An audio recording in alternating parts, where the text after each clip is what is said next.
ओम शांति। आज की मुरली यानी 22 अक्टूबर 2020 की मुरली में बाबा ने खुद को तो टाइटल दे दिया रूहानी सर्जन का, जो कि पूरी दुनिया का ही ऑपरेशन कर रहे हैं। दूसरा टाइटल खुद को दिया ब्राइड ग्रूम का, जो कि हमारे ब्राइड ग्रूम हैं। और हमें तो बाबा ने वरदान में लोक पसंद सभा के मेंबर्स का टाइटल दिया और ब्राइड का टाइटल दिया। तो आत्मा के विषय में बाबा कहते हैं डबल ओम शांति तुम कह सकते हो। पहले ओम शांति में आत्मा अपना परिचय देती है, दूसरे ओम शांति में पिता के बारे में बताती है। मेरा पिता भी कैसा, शांति का सागर। जैसे दादी जानकी कहते नहीं थे 3 बार ओम शांति। पहला ओम शांति अपने लिए, दूसरा ओम शांति बाप के लिए, तीसरा ओम शांति विश्व के लिए, हर आत्मा के लिए। तो ऐसे बाबा ने कहा डबल ओम शांति कह सकते हो। बाबा ने अपने लिए कितनी खूबसूरत बात कही कि बच्चे इस पूरी दुनिया का ऑपरेशन मैं करता हूँ, लेकिन उसके साथ एक और चीज़ ऐड की कि ऑपरेशन हर किसी से देखा नहीं जाता। जैसे किसी का ऑपरेशन हो, बहुत ज़्यादा ब्लड या ऐसी चीज़ें देख करके कई लोग अनकॉन्शियस हो जाते हैं। तो बाबा ने भी कहा कि विनाश तो होना है। ये बाबा पिछले 2-3 मुरलियों में कितनी दफ़ा रिपीट कर चुके हैं कि बच्चे विनाश तो होना है। बॉम्ब्स तो रेडी हैं, तैयारियां हो रही हैं, साइंस अपने आप सारी तैयारियां कर रहा है, वो चीज़ें तो होंगी। लेकिन ऑपरेशन देखते वक्त कॉन्शियस कौन रह पाएगा? उसमें भी कौन सा कॉन्शियसनेस? Soul consciousness. क्योंकि जो बॉडी कॉन्शियसनेस में आया वो तो बेहोश हो जाएगा। ये बाबा का इशारा था।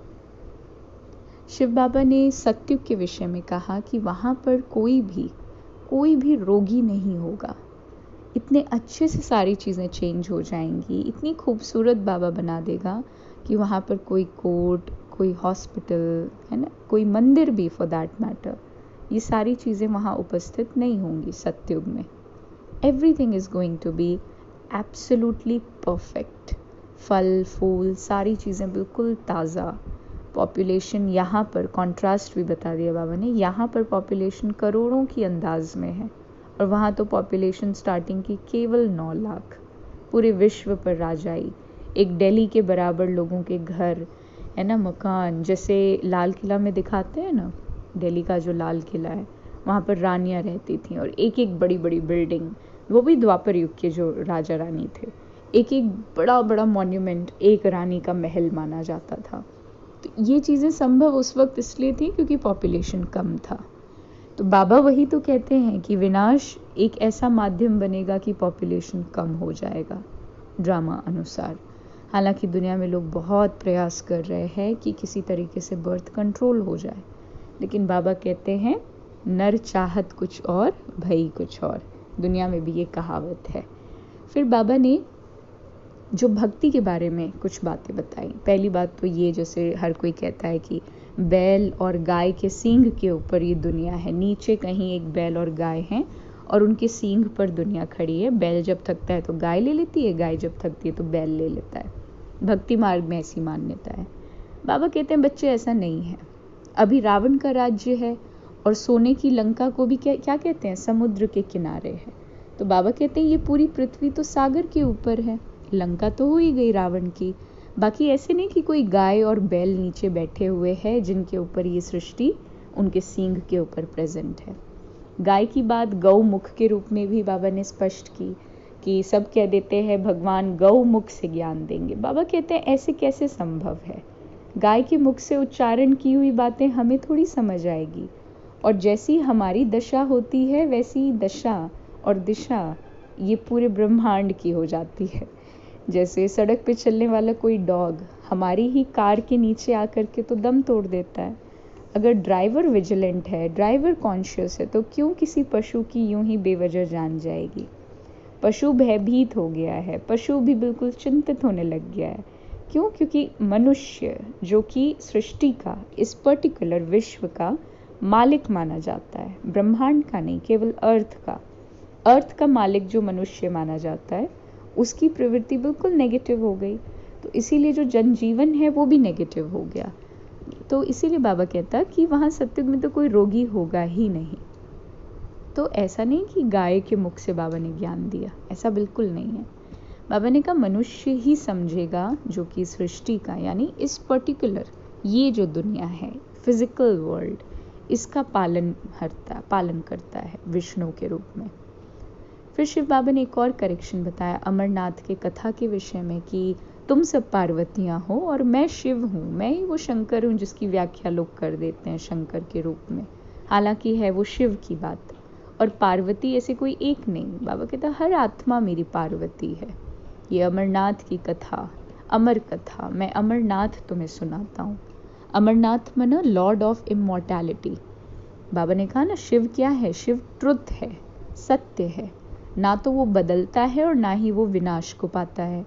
जैसे हमें हो सकता है अपने ग्रेट ग्रेट ग्रैंडफादर का भी नाम नहीं पता हो, तो वो नाम तो विनाश तो हुआ ही हुआ, साथ में बदल भी गया। उस आत्मा ने नया शरीर लिया तो नया नाम मिल गया, और अब तो नाम विनाश भी हो गया, पता भी नहीं है कि क्या नाम है। तो ऐसे ही बाबा का नाम ना तो विनाश को पाता है और ना ही वो बदलता है, क्योंकि वो किसी देह का नाम है ही नहीं जो एक शरीर छूटने के बाद बदल जाए। तो बाबा ने अमरनाथ की जो कथा है उसकी तरफ आप इशारा किया। फिर संगम युग के लिए बाबा कहते हैं क्रिमिनल आई बिल्कुल नहीं होनी चाहिए संगम युग पर। भाई बहन की दृष्टि, बाबा कई बार कहते हैं ना भाई बहन की दृष्टि ड्रामा में नूंद है, ड्रामा की युक्ति है। तो भाई बहन केवल कह देने से कोई भाई बहन की फीलिंग में नहीं आ सकता, ये युक्ति अवश्य है पवित्रता के लिए, परंतु भाई बहन की दृष्टिकोण, नज़रिया की सोल कॉन्शियस दृष्टि। बाबा कई बार कहता है भाई बहन से भी ऊपर उठो, भाई भाई की दृष्टि की तरफ चलते हैं, दो एनर्जीज ही तो हैं। ये अंडरस्टैंडिंग बाबा देते हैं कि आइज़ को बिल्कुल सिविल बनाना है, सिविलाइज्ड बनाना है, क्रिमिनल आइज़ नहीं बनाना, क्योंकि क्रिमिनल आइज़ हैं तो फिर लॉ भी है, ऐसे बाबा ने इशारा किया। शिव बाबा ने कई बार कहा है वैसे कि लॉ को अपने हाथ में नहीं उठाना, और फिर ये भी गाइड करते हैं कि तुम कुछ ऐसा काम मत कर देना कि लॉ तुम्हारे ऊपर एप्लीकेबल होने लगे। अपने विषय में बाबा ने भक्ति मार्ग की एक और करेक्शन बताई जो स्पेसिफिकली बाबा के विषय में, कि जैसे कह देते हैं ईश्वर कुछ भी कर सकता है, एक मृत शरीर को भी जिंदा कर सकता है।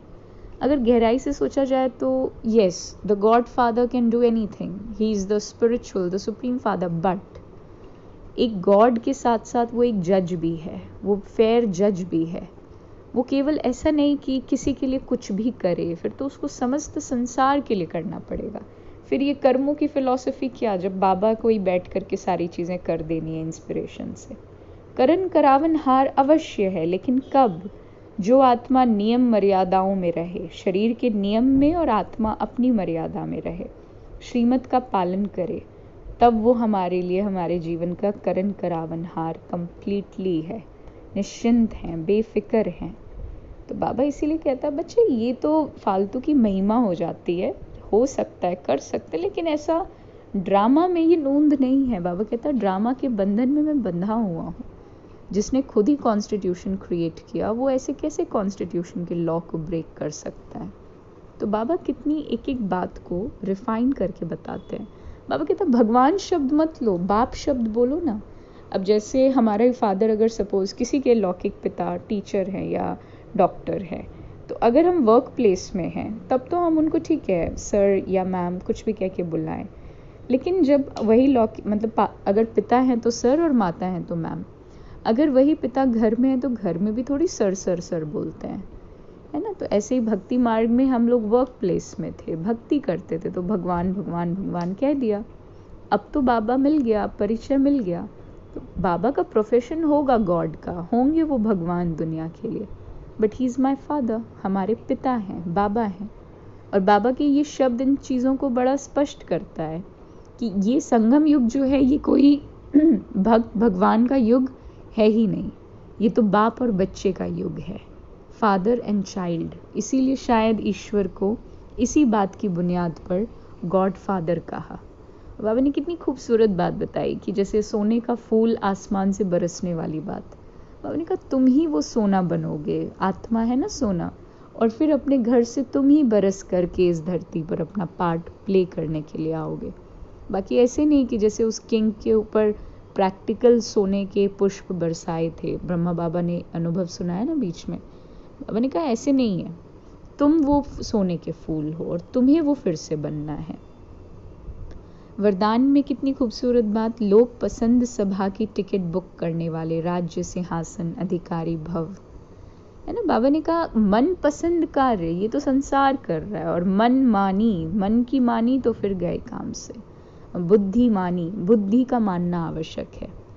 तो बाबा कहते हैं मन पसंद नहीं, जो प्रभु पसंद है वो लोग पसंद तो होगा ही। बाबा आइडल बातें करता है, दो हाथ से ताली मत बजाओ बच्चे, कोई कुछ कह रहा है तुम सहन कर लो, तुम देवता हो, पहले किया है इसीलिए रिटर्न में मिल रहा है, तुम शांत रहो, हर सिचुएशन को एडजस्ट करो, सर्दी गर्मी एक समान, बिल्कुल बिल्कुल भोले रहो, बालक सो मालिक, फरिश्ता भव। कितनी बातें, ये बातें हर किसी को प्रिय हैं, लेकिन जो प्रभु पसंद कार्य है, बाबा ने कहा वो लोक पसंद कार्य तो अवश्य होगा, स्वतः है। और स्लोगन में कहते हैं परमात्मा साथ का क्या करना है, अनुभव करना है, तो सब कुछ सहज अनुभव होगा। अनुभूति नहीं करना केवल कि इमेजिनेशन में हम बैठ करके फील करने की कोशिश कर रहे हैं। Experience, the real life experience with Baba. Feelings या अनुभूति ये कलयुगी योग भी हो सकते हैं, लेकिन बाबा को अनुभव ही कर लिया, प्रैक्टिकल एकदम, ये प्रैक्टिकली बाबा है। दूर बैठा शांति धाम में कोई बाबा वो अलग चीज़, सच में बाबा ही इज फीलिंग मी, सत्य है, चैतन्य है, रियल है, मन की बात सुनता है, सच्ची दिल पर राजी होता है, प्रैक्टिकल अनुभव, तब सब कुछ सहज लगेगा। ओम शांति।